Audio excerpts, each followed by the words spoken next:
एक बहुत महत्वपूर्ण प्रश्न उठता है कि संसार क्या है। इसका उत्तर भगवान ने भगवत गीता में दिया है। भगवत गीता के 15वें अध्याय को पुरुषोत्तम योग कहते हैं। इसी पुरुषोत्तम योग के पहले श्लोक में भगवान ने कहा है, ऊर्ध्वमूलम अधः शाखम अश्वत्थम प्राहुरव्ययम छंदासिम यस्य पर्णानि यस्तम वेद स वेदवित्।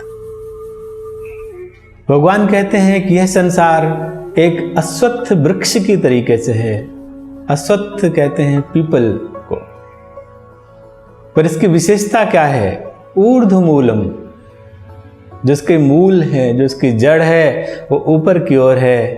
अधः शाखम, और जो इसकी शाखाएं हैं वो नीचे की ओर है। अश्वत्थम प्राहुरव्ययम, इसको अव्यय कहा गया है। किसको? अश्वत्थ यानी पीपल, यानी संसार रूपी वृक्ष।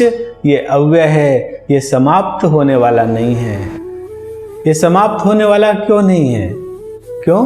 क्योंकि छंदास्म यस्य पर्णानि, क्योंकि भगवान कहते हैं कि जो छंद हैं, जो वैदिक स्तोत्र सकाम कर्मों को प्रेरित करते हैं, वो इसके पत्ते जैसे हैं।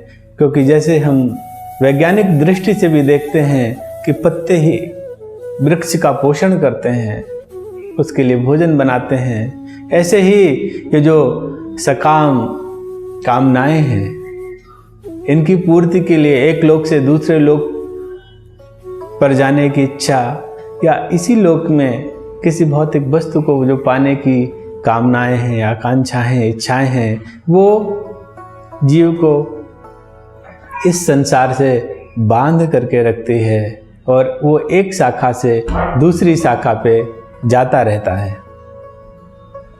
और भगवान कहते हैं, यस्तम वेद स वेदवित्, और जो इस संसार रूपी वृक्ष को जान जाता है, स वेदवित्, वही वेदों का ज्ञाता है। तो एक बड़ी महत्वपूर्ण बात यहाँ भगवान ने कही है कि ये संसार रूपी वृक्ष कैसा है। इसके जो मूल हैं वो ऊपर की ओर है और जो उसकी शाखाएं हैं वो नीचे की ओर है। इससे क्या अभिप्राय है?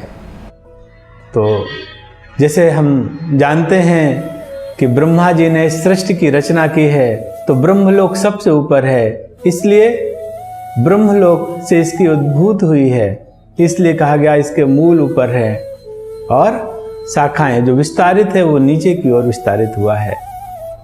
और हम ये भी देखते हैं कि अगर कोई जलाशय है और जलाशय के किनारे कोई वृक्ष हो, तो वृक्ष का प्रतिबिंब हमें दिखता है, और जो वृक्ष का ये प्रतिबिंब है, ये प्रतिबिंब उल्टा दिखता है। तो वास्तव में जो एक आध्यात्मिक वृक्ष है, उसका ही ये प्रतिबिंब भौतिक वृक्ष है।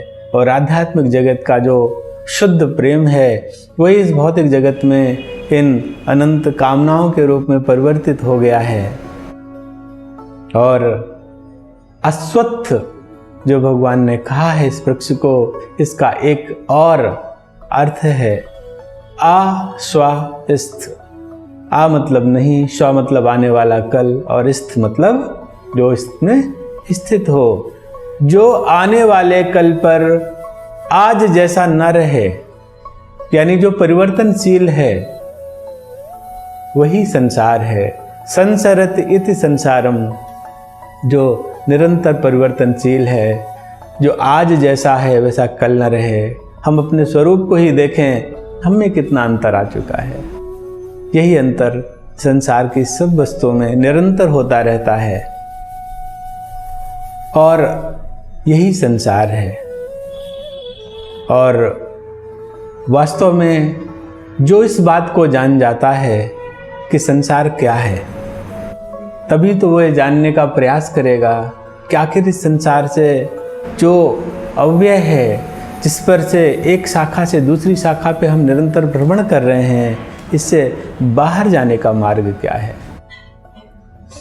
तो इसे जानना तभी मन में आत्म आएगा या इसको जानने की जो प्रेरणा है वो तभी आएगी जब संसार को जाना जाएगा। इसलिए भगवान ने इस अद्भुत श्लोक में संसार को वर्णित किया है और ऐसे ही वास्तव में उन्होंने कैसे बताया है कि इससे बाहर जाया जाए। इन चर्चाओं को हम आगे लेंगे। जय गौ माता, जय गोपाल।